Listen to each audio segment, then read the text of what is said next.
Military imposter Michael Bocci is behind bars, serving 6 months in jail for criminal impersonation after a KGW investigation. Mr. Bocci, you finally willing to accept responsibility for your actions?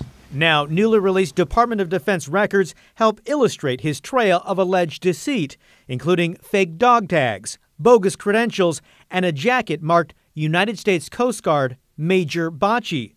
Problem is, there is no such rank in the Coast Guard, and additional victims are coming forward. I saw a very cold, heartless man that would be willing to do anything for money.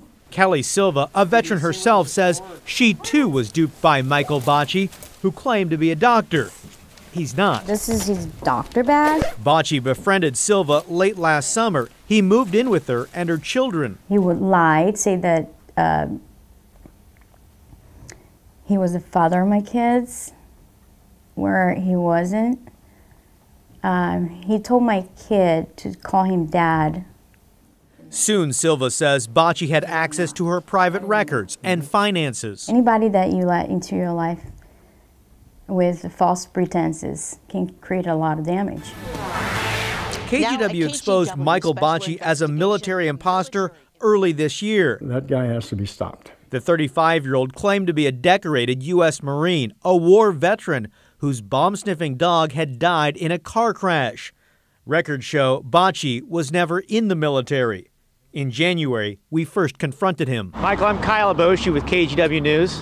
Yeah? You claim to have a rather remarkable and unfortunate life story, but is any of it true? Who are you? Can you tell us anything about your background? You claim to be military? In the months that followed, community groups, churches, and other kind-hearted citizens stepped forward to help Bocci after hearing his heartbreaking story about being a single father left to care for his young children after losing his wife to cancer.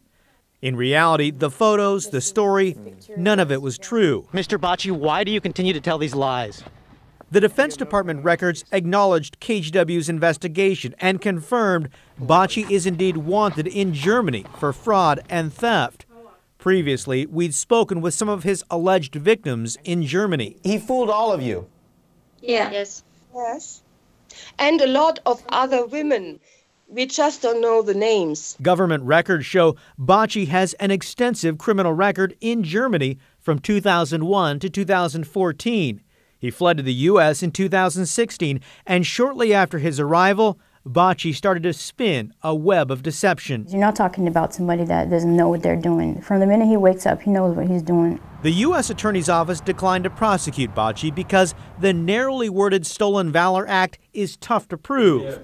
Instead, local prosecutors took the case and put Bocci away for 6 months. Kyle Aboshi, KGW News. Once he gets out of jail, Bocci may not be off the hook. Last week, Portland police forwarded a new unrelated case to the Multnomah County DA's office. There could be more charges to come.